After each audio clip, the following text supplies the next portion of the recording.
साथियों, आप सभी को मेरा नमस्कार। मैं वंदना आपसे बहुत ही इम्पॉर्टेंट टॉपिक पर बात करना चाहती हूँ। मेरा टॉपिक है फोकस ऑन गोल, मतलब लक्ष्य पर ध्यान केंद्रित करना। फोकस आपको आपकी मंजिल तक पहुँचा सकता है, लेकिन शर्त ये है कि आपको आपकी मंजिल पता होनी चाहिए। इट मीन्स कि आपका गोल सेट है या नहीं। हमारे गोल को अचीव करने में फोकस का बहुत बड़ा महत्व होता है। बिना फोकस के हम दिशाहीन हो जाएंगे। ये एक कहानी के माध्यम से समझते हैं। पुराने समय की बात है, एक ऋषि अपने शिष्यों को तीरंदाजी की कला सिखा रहे थे। उन्होंने लक्ष्य के रूप में एक चिड़िया रखी और शिष्यों से कहा कि इस लकड़ी की चिड़िया पर निशाना लगाओ। उन्होंने अपने पहले शिष्य से पूछा कि तुम्हें क्या दिखाई दे रहा है। तो शिष्य ने कहा कि मैं पेड़, टहनियाँ, पत्ते, आकाश, चिड़िया और उसकी आंख देख रहा हूँ। ऋषि ने उस शिष्य से इंतजार करने के लिए कहा। फिर उन्होंने अपने दूसरे शिष्य से भी वही सवाल किया। तो दूसरे शिष्य ने जवाब दिया कि मुझे सिर्फ चिड़िया की आंख ही दिखाई दे रही है। तब ऋषि ने कहा, बहुत अच्छा, अब तीर चलाओ। शिष्य ने तीर चलाया और तीर सीधा जाकर चिड़िया की आंख में लगा। अगर हम भी अपने गोल पर फोकस नहीं करेंगे तो हम भी उसे हासिल नहीं कर पाएंगे, लेकिन यदि हम अपने गोल पर फोकस करेंगे तो गोल चाहे कितना भी बड़ा क्यों ना हो, हम उसे बहुत आसानी से हासिल कर लेंगे। हम भी हमारी जिंदगी में गोल्स को अचीव कर सकते हैं, वो भी बड़ी आसानी से, और उसके लिए कुछ बातों का ध्यान भी रखना होगा और उन्हें फॉलो भी करना। गोल अचीव करना इतना आसान नहीं होता जितना आसान लोग समझ लेते हैं। हमें हमारे जीवन में नीचे से ऊपर की ओर जाने वाले गोल्स बनाने चाहिए। जैसे सबसे पहले छोटे छोटे गोल्स बनाने चाहिए, क्योंकि जब हम छोटे छोटे गोल्स बनाएंगे तो वो हमें जल्दी ही अचीव हो जाएंगे, और वो जल्दी अचीव होंगे तो हमारा मोटिवेशन भी बढ़ेगा, और जब मोटिवेशन बढ़ेगा तो हम लंबी अवधि के बड़े गोल भी आसानी से हासिल कर पाएंगे, क्योंकि हमें आदत हो जाएगी कि हर गोल को पूरा करने की, और उस आदत के कारण हमारे भीतर गोल पर फोकस करने की कला का विकास होगा। हम अपने लक्ष्य से कभी ना भटकें, इसके लिए आवश्यक है कि हमें कुछ बातों को ध्यान रखने की आवश्यकता है, जैसे कि फोकस ऑन गोल। हमें अपने गोल पर फोकस करना होगा। कभी कभी क्या होता है कि हमारा ध्यान हमारे लक्ष्य से थोड़ा भी हटा तो हम उस लक्ष्य से बहुत दूर हो जाते हैं, या यूं कहें कि फिर से शुरुआत करनी पड़ती है। या कभी कभी ऐसा भी होता है कि किन्हीं दूसरी अनावश्यक चीज़ों की वजह से हमारा लक्ष्य धुंधला हो जाता है। ऐसे में हमारा फोकस कर पाना आसान नहीं होता। इस पॉइंट को मैं कहानी के माध्यम से शेयर करना चाहूँगी। ये कहानी है फ्लोरेंस चैडविक की, जिसने कि 4 जुलाई 1952 को कैटलीना चैनल को तैरकर पार करने वाली पहली महिला बनने वाली थी। वो इंग्लिश चैनल को पहले ही पार कर चुकी थी, इसलिए सारी दुनिया की निगाहें उस पर टिकी थी। चैडविक ने घने कोहरे, हड्डियों तक कप कपाने वाली ठंड और कई बार शार्क मछलियों का मुकाबला भी किया। वो किनारे तक पहुंचने की कोशिश कर रही थी, लेकिन उसने अपने चश्मे से जब भी देखा तो उसे अपने चारों ओर घना कोहरा ही दिखाई दिया। किनारा दिखाई ना देने की वजह से उसने हार मान ली। चैडविक को सदमा तो तब लगा जब उसे पता चला कि वो किनारे से सिर्फ आधा मील दूर रह गई थी। उसने हार इसलिए नहीं मानी थी कि उसने बाधाओं से उसकी हिम्मत टूट गई थी, बल्कि इसलिए मानी थी क्योंकि उसने अपना लक्ष्य कहीं भी उसे उस घने कोहरे की वजह से दिखाई नहीं दे रहा था। मैं किसी बाधा की वजह से नहीं रुकी। उसने कहा कि मैं बहाने नहीं बना रही हूँ, अगर मैंने किनारा देखा होता तो मैं ज़रूर कामयाब हो जाती। 2 महीने बाद वह फिर वापस गई और उसने कैटलीना चैनल को पार कर लिया। इस बार खराब मौसम होने के बावजूद भी उसने अपने लक्ष्य पर फोकस रखा, और इस बार वो न केवल सफल रही बल्कि उसने सभी पुरुषों के रिकॉर्ड को 2 घंटे के समय से तोड़ा। हम में से भी कई लोगों के साथ ऐसा ही होता है। हम भी छोटे छोटे गोल तो बड़ी आसानी से अचीव कर लेते हैं, लेकिन जब हम अपने बड़े और महत्वपूर्ण गोल को अचीव करने की कोशिश करते हैं तो हमारे मार्ग में भी बहुत सारी बाधाएं और रुकावटें आती हैं, और कभी कभी तो रुकावटों और मुश्किलों से हार मानकर हम अपना गोल अचीव नहीं कर पाते। प्रॉब्लम ये नहीं कि रुकावटों की वजह से हमने हार मान ली, बल्कि प्रॉब्लम तो ये है कि हमारा फोकस ही क्लियर नहीं था। अगर फोकस क्लियर होता तो हमें ये सारी कठिनाइयाँ, रुकावटें, मुश्किलें दिखाई नहीं देती। हमें सिर्फ हमारा लक्ष्य दिखाई देता, या फिर यूँ कहूँ कि हमारा लक्ष्य इतना ज़रूरी नहीं था। अगर होता तो हम कठिनाइयों से घबराते नहीं, लक्ष्य को हर हाल में पाकर ही रहते। इस दुनिया में 3 तरह के लोग होते हैं। पहले वो जो बड़ी बड़ी बातें तो करते हैं लेकिन उनसे होता कुछ भी नहीं, और दूसरे वो जो कई प्रकार के कामों को करते हैं, जिन्हें आप मल्टीटास्किंग पर्सन भी कह सकते हैं। तीसरे वे लोग जिनका कि अपनी ज़िंदगी में एक गोल सेट होता है और वो अपनी सारी एनर्जी उस एक गोल को अचीव करने में लगा देते हैं। अब आप डिसाइड करें कि आप कौन सी कैटेगरी में आते हैं। यदि आप पहली कैटेगरी में आते हैं तो सिर्फ आप बातें ही करते हैं, कुछ काम नहीं होता, तो आप अपने जीवन में कभी भी सफल नहीं हो पाएंगे। यदि आप दूसरी कैटेगरी में आते हैं, जो कि एक साथ कई कामों को करने में अपनी एनर्जी लगाते हैं, तो आप एक एवरेज लाइफ यानी कि सामान्य जीवन ही जी पाएंगे। और यदि आप तीसरी कैटेगरी के लोगों में शामिल हैं, जो कि अपने जीवन में एक लक्ष्य निर्धारित करते हैं और उस लक्ष्य को पूरा करने के लिए अपना पूरा फोकस लगा देते हैं, तो कॉन्ग्रेचुलेशंस, आपका जीवन एक श्रेष्ठ जीवन है और आप दूसरों के लिए एक रोल मॉडल साबित होंगे। आपको जानकर आश्चर्य होगा कि कुछ लोगों को लक्ष्यों से कोई मतलब नहीं होता। उन्हें जिंदगी जहाँ ले जाती है, जैसे ले जाती है, वो वहाँ चले जाते हैं। उनका जीवन एक फुटबॉल की तरह होता है, जिसे जब जी चाहे कोई भी लात मारकर लुढ़काए फिरता है। मैं ऐसे लोगों से कहना चाहूँगी कि चाहे ज़िंदगी में लक्ष्यों को छोटा रखो, लेकिन ज़िंदगी में अपना एक लक्ष्य ज़रूर रखो और पूरे फोकस के साथ उसे अचीव भी करो।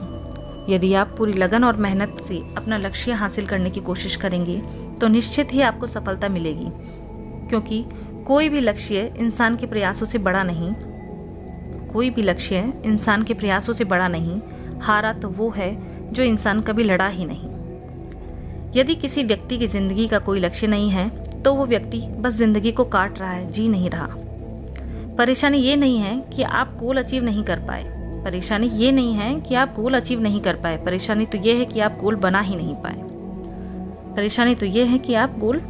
नहीं पाए। चलिए आगे बढ़ते हैं हमारे दूसरे पॉइंट की ओर, जो है आइडेंटिफिकेशन ऑफ डिस्ट्रैक्शन, मतलब कि जो चीज़ें आपको अपने लक्ष्य से भटका रही हैं, उन चीज़ों को पहचानना। जैसे कि कंपनी ने एक टारगेट दिया और उस टारगेट को पूरा करने के लिए आपके पास 3 महीने का समय है और इस 3 महीने में आपको ये टारगेट अचीव करना है।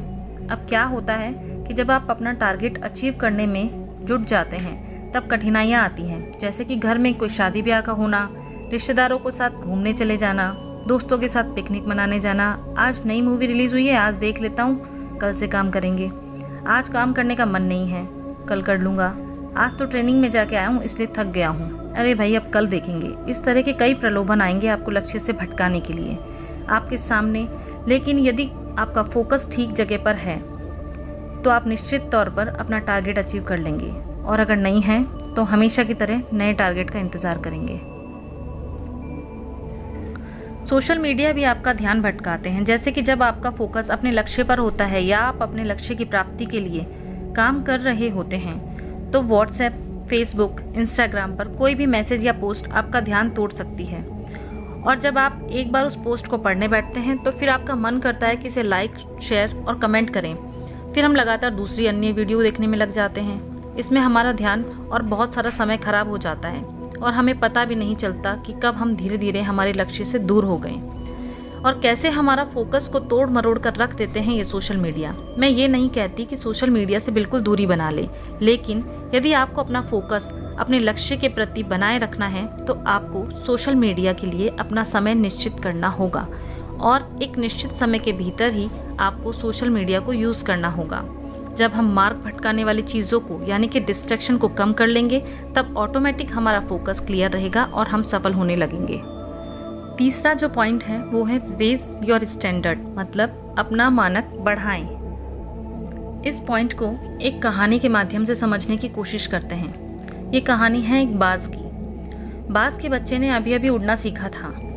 उत्साह से भरा होने के कारण वह हर किसी को अपनी कलाबाजियां दिखाने में लगा रहता था। तभी उसने एक पेड़ के नीचे एक सूअर के बच्चे को भागते देखा। माँ, वो देखो सूअर कितना स्वादिष्ट है ना। माँ, अभी उसका शिकार करके लाता हूँ। नहीं बेटा, माँ बोली, अभी तुम इसके लिए तैयार नहीं हो। सूअर एक बड़ा शिकार है, तुम चूहे से शुरुआत करो। चूहे से? ठीक है। बाज आज्ञाकारी था। उसने फौरन माँ की बात मान ली और जल्दी ही उसने बड़ी कुशलता के साथ चूहों का शिकार करना सीख लिया। अब उसका आत्मविश्वास बहुत बढ़ चुका था।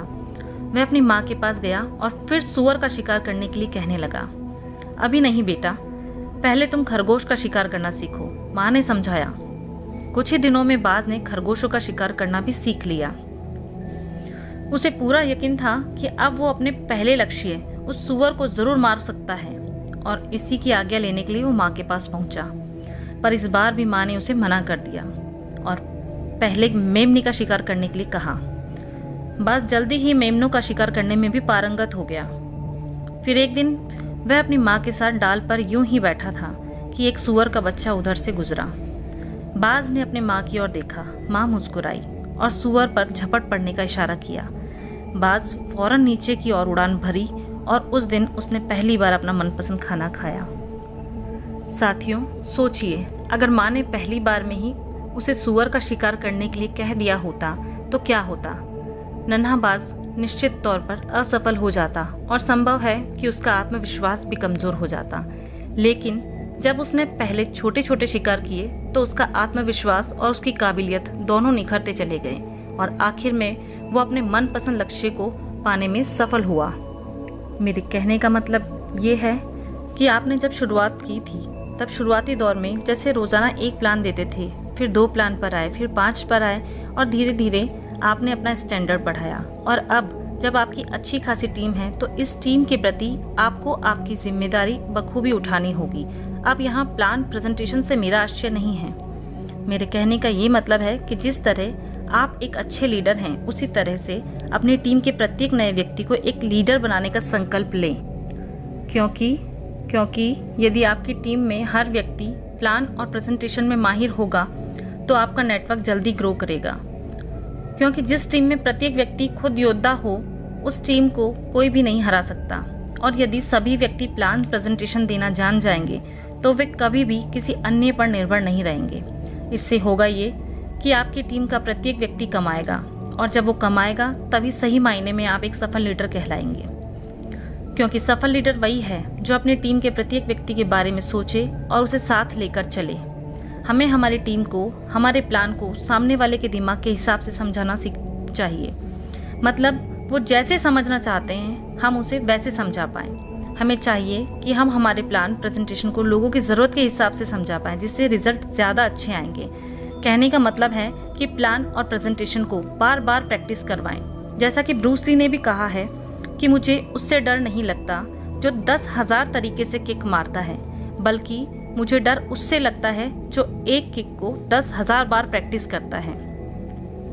तो हमें भी चाहिए कि हम भी नए लोगों को प्लान प्रेजेंटेशन की प्रैक्टिस करवाते रहें, क्योंकि प्रैक्टिस से ही परफेक्शन आता है। मैंने हमारे great mentor mister Devendra Sharma ji से कई चीज़ें सीखी हैं। उनमें से एक है कि वो कहते हैं कि अपने आप को प्रूव नहीं, इम्प्रूव करो। यदि अपने अंदर इम्प्रूवमेंट लाएंगे तो हमें प्रूव करने की ज़रूरत नहीं। हमें अपनी आदतें बदलने की ज़रूरत है।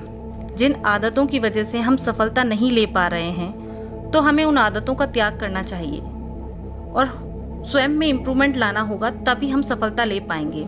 यदि बहुत सारी प्राथमिकताएं हैं आपकी तो इसका मतलब है कि आपकी कोई प्राथमिकता नहीं है। और यदि आपके जीवन में 3 से ज़्यादा फोकस हैं तो इसका मतलब है कि आपका कोई फोकस नहीं है। जीवन में हमारा फोकस तय होना ज़रूरी है, क्योंकि तेज धूप और शक्तिशाली मैग्नीफाइंग ग्लास के बावजूद कागज को आग तब तक नहीं पकड़ सकती जब तक आप ग्लास को हिलाते रहेंगे। अगर आप उसे थोड़ी देर स्थिरता से पकड़कर प्रकाश को फोकस करेंगे तो कागज आग पकड़ लेगा। फोकस में इतनी ताकत होती है। एक बार एक यात्री एक चौराहे पर रुका। उसने एक बुजुर्ग से पूछा कि ये सड़क मुझे कहाँ ले जाएगी। तो बुजुर्ग ने पलट कर पूछा, तुम कहाँ जाना चाहते हो? उस यात्री ने कहा, मैं नहीं जानता। तो बुजुर्ग ने कहा कि तब कोई भी सड़क पकड़ लो, क्या फ़र्क पड़ेगा? क्योंकि जब तक हमारा गोल और उस पर फोकस डिसाइड नहीं होगा तब तक सब कुछ व्यर्थ ही है। मेरा एक सवाल है आप लोगों से, बताइए, एक आदमी 2 खरगोशों को पकड़ने की कोशिश करता है, तो बताइए वो दोनों में से पहले किसे पकड़ेगा? सही कहा आपने कि वो दोनों में से एक भी खरगोश नहीं पकड़ पाएगा, क्योंकि उसका गोल सेट नहीं था, जिसकी वजह से वो फोकस नहीं कर पाया। इस कारण दोनों खरगोशों से हाथ धोना पड़ा। ऐसा अधिकतर उन्हीं लोगों के साथ होता है जिसका जीवन में ना तो कोई लक्ष्य होता है और ना ही कोई फोकस, बस अपना जीवन दिशाहीन होकर काट रहे होते हैं। जैसा कि बिल गेट्स भी कहते हैं कि मेरी सफलता का कारण है कि मैंने बहुत कम चीज़ों पर फोकस किया। मेरी सफलता का कारण है कि मैंने बहुत कम चीज़ों पर फोकस किया। तो उसी तरह हमें भी अपनी प्राथमिकताएं तय करनी होगी, हमें भी अपने गोल सेट करने होंगे, तभी हम सफलता ले पाएंगे। At the end of this audio, I would like to tell you, set your goals and maintain your focus. Thank you.